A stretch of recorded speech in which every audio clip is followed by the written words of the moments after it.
Hello guys, പുതിയൊരു വീഡിയോയിലേക്ക് എല്ലാവർക്കും സ്വാഗതം. അപ്പൊ യു കെയിൽ നിന്ന് മാത്രമല്ല കുറച്ച് രാജ്യങ്ങളിൽ നിന്നൊക്കെ ഓസ്ട്രേലിയൻ രജിസ്ട്രേഷൻ എടുക്കുന്നത് എങ്ങനെയാണെന്നുള്ള ഏറ്റവും പുതിയ അപ്ഡേറ്റ് ആയിട്ടാണ് ഞാൻ നിങ്ങളുടെ മുന്നിൽ വന്നിരിക്കുന്നത്. കഴിഞ്ഞ ദിവസങ്ങൾ കുറച്ച് വീഡിയോ ഒക്കെ ഇതിന്റെ പേരിൽ പുറത്ത് വരുന്നത് ഞാൻ കണ്ടു. ഇൻഫർമേഷന്റെ കുറവായിട്ട് എനിക്കത് തോന്നി. അതുകൊണ്ട് ഞാനത് ഇച്ചിരി കൂടെ പഠനങ്ങൾ നടത്തിയിട്ടാണ് ഞാൻ ഈ വീഡിയോ ചെയ്യുന്നത്. അതുകൊണ്ട് നിങ്ങൾ എല്ലാവരും ആദ്യം അവസാനം വരെ വീഡിയോ കാണുക, സപ്പോർട്ട് ചെയ്യുക. ഓക്കെ, സോ ഏറ്റവും ഇപ്പോൾ നിലവിലുള്ള ഒരു അവസ്ഥയെ പറ്റി ഒന്ന് പറഞ്ഞു തുടങ്ങിയിട്ട് ഞാൻ നമ്മുടെ പാത്വേയിലേക്ക് ഞാൻ കടക്കാം. അതായത് നമുക്കറിയാം, യു കെയിൽ നിന്ന് ഉണ്ടായിരുന്ന ആൾക്കാർ ഇതുവരെയായിട്ട് ചെയ്തുകൊണ്ടിരുന്നത് അവർ ആദ്യം ന്യൂസിലാൻഡ് രജിസ്ട്രേഷൻ അപ്ലൈ ചെയ്യും. ന്യൂസിലാൻഡ് രജിസ്ട്രേഷൻ അപ്ലൈ ചെയ്തിട്ട് അത് കിട്ടിക്കഴിയുമ്പോൾ അത് ഓട്ടോമാറ്റിക്കായിട്ട് നമുക്ക് പിന്നീട് 2-3 ദിവസം കൊണ്ട് തന്നെ അത് ഓസ്ട്രേലിയൻ രജിസ്ട്രേഷനായിട്ട് കൺവേർട്ട് ചെയ്യാനുള്ള ഒരു ഓപ്ഷൻ ഉണ്ടായിരുന്നു. അപ്പോൾ ഈ ന്യൂസിലാൻഡും ഓസ്ട്രേലിയയും അവർ തമ്മിലുള്ള ഒരു എഗ്രിമെന്റ് ആണ്. ഏത് രജിസ്ട്രേഷൻ എടുത്താലും അങ്ങോട്ടും ഇങ്ങോട്ടും അവർക്ക് കൺവേർട്ട് ചെയ്യാമെന്ന ഓപ്ഷൻ ഉണ്ടായിരുന്നു. ഈ പാത്വേ ശരിക്കും ഏറ്റവും കൂടുതൽ ഉപയോഗിച്ചത് യു കെയിലെ നഴ്സുമാർ തന്നെയാണ്. കാരണം യു കെ നഴ്സിംഗ് രജിസ്ട്രേഷൻ ഉള്ള ഒരാൾക്ക് ന്യൂസിലാൻഡിൽ രജിസ്ട്രേഷൻ കിട്ടാൻ എളുപ്പമായിരുന്നു. അതുകൊണ്ട് എല്ലാവരും അത് ചെയ്തിട്ട് അവിടുന്ന് നേരെ ആ രജിസ്ട്രേഷൻ ഉപയോഗിച്ച് നേരെ ഓസ്ട്രേലിയക്ക് കടക്കുന്ന ഒരു പരിപാടിയായിരുന്നു. അപ്പൊ ന്യൂസിലാൻഡ് ഗവൺമെന്റിന് ഇത് ഇത്ര നല്ലതായിട്ട് തോന്നി കാണത്തില്ല. കാരണം അവർ ഇത്രയും കഷ്ടപ്പെട്ട ആ പ്രോസസ് എല്ലാം ചെയ്ത് ഈ ആളുടെ CGFNS എല്ലാം വെരിഫൈ ചെയ്ത് ഒരാളെ അവർ രജിസ്റ്റർ ചെയ്തിട്ട് അതൊരു പാത്വേ ആയിട്ട് യൂസ് ചെയ്തിട്ട് ഓസ്ട്രേലിയക്ക് കടക്കുകയാണ്. അതുകൊണ്ടാണ് അവർ ആ പാത്വേ ക്ലോസ് ചെയ്തത്. അപ്പൊ തന്നെ ഓൾറെഡി ഇപ്പം ഉണ്ടായിരുന്ന കുറച്ച് പേർക്കൊക്കെ ഓൾറെഡി തുടങ്ങിയവർക്കൊക്കെ ഇപ്പോഴും ചെയ്യുന്നുണ്ട്. അല്ലാതെ ഇപ്പൊ പുതിയതായിട്ടൊന്നും ആർക്കും അങ്ങനെ ഒരു പാത്വേ കൂടി അപ്ലൈ ചെയ്യാൻ പറ്റുന്നില്ല എന്നാണ് ഞാൻ കേൾക്കുന്നത്.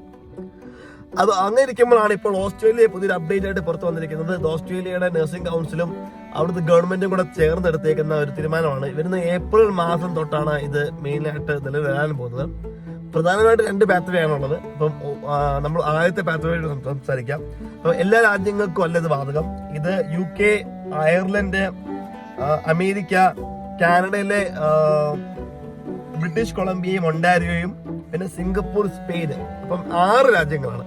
അത് കാനഡ എന്ന രാജ്യത്തിന് വെറും 2 പ്രൊവിൻസ് മാത്രമേ അവർ അലോ ചെയ്യുന്നുള്ളൂ. അതായത് ബ്രിട്ടീഷ് കൊളംബിയയും ഒണ്ടാരിയോയും. അപ്പം ഈ പറയുന്ന UK, അയർലൻഡ്, അമേരിക്ക, കാനഡയിലെ ഈ 2 പ്രൊവിൻസ്, സിംഗപ്പൂർ, സ്പെയിൻ, ഈ രാജ്യങ്ങളിലെ രജിസ്റ്റേർഡ് നഴ്സുമാർക്ക് അവരുടെ രജിസ്ട്രേഷൻ നമുക്ക് സിമ്പിളായിട്ട് ഇനി ഓസ്ട്രേലിയൻ രജിസ്ട്രേഷനായിട്ട് കൺവേർട്ട് ചെയ്യാനുള്ള ഒരു ഓപ്ഷനാണ് ഇതിനകത്ത് വരുന്നത്. ചുമ്മാ കൺവേർട്ട് ചെയ്യാൻ പറ്റത്തില്ല. അതിനും ഒരു 1800 മണിക്കൂറെങ്കിലും അവരോട് ജോലി ചെയ്തിരിക്കണം. ഈ രാജ്യങ്ങളിൽ 1800 മണിക്കൂറെങ്കിലും ജോലി ചെയ്തിരിക്കണം. 1800 മണിക്കൂർ എന്ന് പറയുമ്പോൾ ഏകദേശം ഒരു 1 ഇയർ കാലത്തെങ്കിലും ഒരു ഫുൾ ടൈം ആയിട്ട് ജോലി ചെയ്ത ഒരാൾക്ക് ഒരു 1800 മണിക്കൂർ എന്തായാലും ഉണ്ടാകും. അപ്പോൾ അതാണ് അവരുടെ മാനദണ്ഡം. നമുക്കറിയാം, നേരത്തെ നമ്മൾ പോയിക്കൊണ്ടിരുന്നപ്പോൾ നമ്മൾ ഓസ്ട്രേലിയക്ക് പോകുമ്പോൾ നമ്മൾ അവിടെ ചെന്ന് അവരുടെ ക്ലാസ് അറ്റൻഡ് ചെയ്യണം. അവരുടെ CGFNS, പോസ്കി, ഇങ്ങനെ പലതരത്തിലെ ബാരിയേഴ്സ് ഒക്കെ ക്രോസ് ചെയ്തായിരുന്നു അവിടെ ചെന്നുകൊണ്ടിരുന്നത്. അപ്പോൾ അതെല്ലാം മാറ്റിക്കൊണ്ട് ഈ ഒരു പ്രോസസ്സ്. അപ്പം നമുക്ക് OET രജിസ്ട്രേഷൻ ചോദിക്കുന്നുണ്ട്. നമ്മൾ OET നേടിയിട്ട് നമ്മൾ കണ്ടിന്യൂസ് ആയിട്ട് ഈ രാജ്യങ്ങളിൽ ജോലി ചെയ്തിട്ടുണ്ടെങ്കിൽ നമുക്ക് OETയുടെ ആവശ്യവുമില്ല, IELTSന്റെ ആവശ്യവുമില്ല. പക്ഷെ നിങ്ങൾ കുറച്ച് ഗ്യാപ്പ് വന്നു പോയി. കഴിഞ്ഞ 7 വർഷത്തിനിടയിൽ 1 വർഷമെങ്കിലും നിങ്ങൾ ഈ രാജ്യത്ത് ജോലി ചെയ്താൽ മതി. കഴിഞ്ഞ 7 വർഷത്തിനിടയിൽ ഏതെങ്കിലും 1 വർഷമെങ്കിലും ഈ പറയുന്ന രാജ്യങ്ങളിൽ ജോലി ചെയ്തിട്ടുണ്ടെങ്കിൽ ആ രജിസ്ട്രേഷൻ നിങ്ങൾക്ക് ഇപ്പോൾ വാലിഡ് ഉണ്ടെങ്കിൽ നിങ്ങൾക്ക് ഇത് ഓസ്ട്രേലിയൻ രജിസ്ട്രേഷനായിട്ട് നിങ്ങൾക്ക് ഇത് മാറ്റാവുന്നതാണ്. ഇതാണ് ഏറ്റവും ഇമ്പോർട്ടൻ്റ് ആയിട്ടുള്ള ഇൻഫർമേഷൻസ്. പിന്നെ OETയുടെയും IELTSന്റെയും സ്കോർ, അതായത് നമുക്ക് ഇതൊന്നുമില്ലാതെ നമുക്ക് ഡയറക്റ്റ് സ്കോർ എടുത്തിട്ട് എടുക്കാൻ വേണ്ടിയിട്ടാണെങ്കിൽ അതിനകത്തും കുറച്ച് ഇളവുകളൊക്കെ വരുത്തിയിട്ടുണ്ട്. നേരത്തെ പോലെ 6.5 ഒക്കെയാണ് ഇപ്പോഴും ഒരു മൊഡ്യൂളിന് ചോദിക്കുന്നത് റൈറ്റിങ്ങിന്. ഇത് നമുക്ക് 2 ബാക്കി എല്ലാ മൊഡ്യൂളിനും 7 വേണം.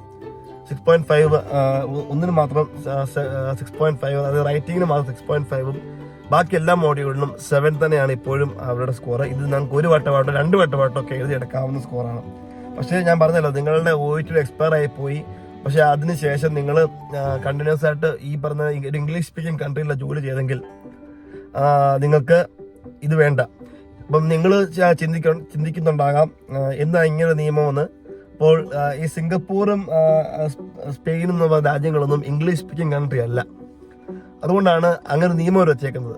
അപ്പോൾ UK യിൽ നിന്നും അയർലൻഡിൽ നിന്നൊക്കെ പോകുന്നവർക്ക് ഇത് വിഷയമില്ല. അപ്പോൾ അവർക്ക് അവരുടെ OET എത്ര നാൾ മുന്നേ എക്സ്പയർ ആയി തീർന്നു പോയാലും അവർക്ക് ധൈര്യമായിട്ട് ഇതിന് അപ്ലൈ ചെയ്യാവുന്നതാണ്. അവർക്ക് കുഴപ്പങ്ങളൊന്നുമില്ല.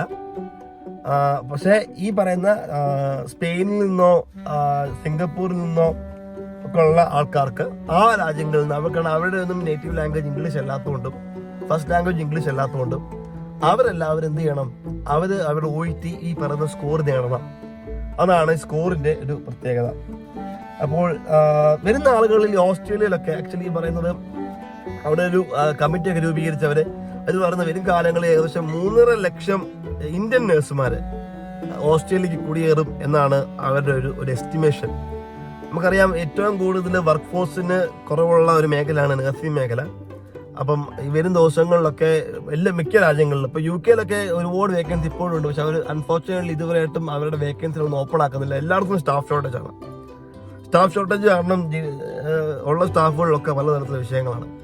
അപ്പോൾ ഇങ്ങനെ ഒരു പാത്ത് വേ ഓസ്ട്രേലിയ തുറക്കുന്നതോടെ ശരിക്കും പറഞ്ഞാൽ അത് ഓസ്ട്രേലിയൻ ഡ്രീംസ് സ്വപ്നം കണ്ട് ജീവിക്കുന്ന എല്ലാ ആൾക്കാർക്കും, എസ്പെഷ്യലി UK യിലെ നഴ്സുമാർക്കും കാനഡയിലുള്ള നഴ്സുമാർക്കും അമേരിക്കൻ നഴ്സുമാർക്കും അറിയത്തില്ല, അവർക്ക് എല്ലാവർക്കും അങ്ങോട്ട് മാറാൻ ഒരു അവസരമാണ്. അതുകൊണ്ട് എല്ലാവരും ഈ അവസരം ഉപയോഗിക്കുക. അപ്പം ഞാൻ ഒന്നും കൂടെ പറഞ്ഞ കാര്യമൊക്കെ ഒന്നുകൂടെ പറയാം. ഇത് അവിടുത്തെ nursing and midwifery board of ഓസ്ട്രേലിയയും ഗവൺമെന്റും കൂടെ ചേർന്ന് നടക്കുന്ന ഡിസിഷനാണ്. ഏപ്രിൽ ആകുമ്പോഴത്തേക്കിനാണ് കൃത്യമായിട്ട് കുറച്ച് അപ്ഡേറ്റ്സ് കൂടെ ഇതിന് പുറത്തു വരും. അപ്പോൾ ഇതിന്റെ പ്രോസസിങ് സമയം പറയുന്നത് 1 to 6 months ആണ്. 1 മാസം തൊട്ട് 6 മാസത്തിനുള്ളിൽ നിങ്ങളുടെ എല്ലാ പ്രോസസിങ് ഫിനിഷ് ആവും. നിങ്ങൾക്കറിയാം, ഇപ്പോൾ നിങ്ങൾക്ക് ഈ ന്യൂസിലാൻഡ് ടു ഓസ്ട്രേലിയ പാത്വേ, അതായത് UK to New Zealand to Australia pathway, it takes lot of time. ഒരുപാട് കാര്യങ്ങളും പേപ്പർ വർക്കും കാര്യങ്ങളൊക്കെ ഒരുപാടുണ്ട്, ഒരുപാട് സമയമെടുക്കും, ഒരുപാട് പണം ചെലവുണ്ട്. ഇതൊക്കെ നിങ്ങൾക്ക് അറിയാം. അപ്പം അങ്ങനെയുള്ള കാര്യങ്ങൾക്കൊക്കെ ഒരു ഇളവാണിത്. സോ ഇപ്പൊ കുറച്ചും കൂടെ ഞാൻ ആക്ച്വലി ഇതിനകത്ത് വലിയൊരു കാര്യം കാണുന്നുണ്ട്. അതായത് ഈ ന്യൂസിലാൻഡ് ഓസ്ട്രേലിയ പാത്വേ കാരണമാണ് സത്യം പറഞ്ഞാൽ UK യിലൊക്കെ നഴ്സിംഗ് ഷോർട്ടേജ് വരുന്നത് തന്നെ. അപ്പം അത് ഈ പാത്വേ ക്ലോസ് ആയപ്പോഴത്തേക്കിന് അതൊന്ന് കുറയാനുള്ള സാധ്യത ഉണ്ടായിരുന്നു. പക്ഷെ ഇങ്ങനെ ഒരു പാത്വേ ഏപ്രിൽ തുറക്കുന്നതോടുകൂടി UK യിലേക്കുള്ള നഴ്സിംഗ് റിക്രൂട്ട്മെന്റിന്റെ അളവും വല്ലാതെ കൂടും. അതുകൊണ്ട് നാട്ടിലുള്ള സുഹൃത്തുക്കൾ വീഡിയോ കാണുന്നവരുണ്ടെങ്കിൽ, നിങ്ങളുടെ സുഹൃത്തുക്കൾ കാണണമെങ്കിൽ നിങ്ങൾക്ക് ഓസ്ട്രേലിയയൊക്കെയോ ന്യൂസിലാൻഡിലോട്ട് പോകാനല്ല UK യിലേക്ക് വരാനാണ് താല്പര്യമെങ്കിൽ നിങ്ങൾ പെട്ടെന്ന് തന്നെ നിങ്ങൾക്കൊരു വലിയ റിക്രൂട്ട്മെന്റ് ഓപ്പൺ ആകാൻ സാധ്യതയുണ്ട്. ഓക്കെ, സോ ആ ഇൻഫോർമേഷൻ മാത്രമേ വീഡിയോയോട് വലിച്ചു കിട്ടുന്നില്ല. നല്ല ഇൻഫർമേഷൻ എന്ന് പറഞ്ഞു വിചാരിച്ചു. അപ്പം നിങ്ങളുടെ പല രാജ്യങ്ങളിൽ UK, അയർലൻഡ്, ഓസ്ട്രേലിയ, ബ്രിട്ടീഷ് കൊളംബിയയും ഒണ്ടാരിയോയും കാനഡയിലെ, പിന്നെ സ്പെയിനും സിംഗപ്പൂറും, ഇത്രയും രാജ്യങ്ങൾ, 6 രാജ്യങ്ങൾ. അപ്പോൾ OET വേണ്ടി രാജ്യങ്ങളാണെങ്കിൽ നിങ്ങൾക്ക് OET വേണം. അത് 6.5 for the 3 modules and 7 for 3 modules and റൈറ്റിംഗിൽ മാത്രം നിങ്ങൾക്ക് 6.5 മതി. OET ആണെങ്കിൽ 3 മോഡ്യൂളിന് Bയും 1 മോഡ്യൂളിന് C+. ഓക്കെ, അത് റൈറ്റിങ്ങിന്. അപ്പോൾ അതൊക്കെയാണ് പുതിയ അപ്ഡേഷൻസ്. സോ ചാനൽ നിങ്ങൾ സബ്സ്ക്രൈബ് ചെയ്തിട്ടില്ല, സബ്സ്ക്രൈബ് ചെയ്യുക. ഇനിയുള്ള ഇൻഫോർമേറ്റീവ് വീഡിയോസ് ഒക്കെ പുറകെ വരുന്നുണ്ട്. So thank you very much and stay tuned. Bye bye.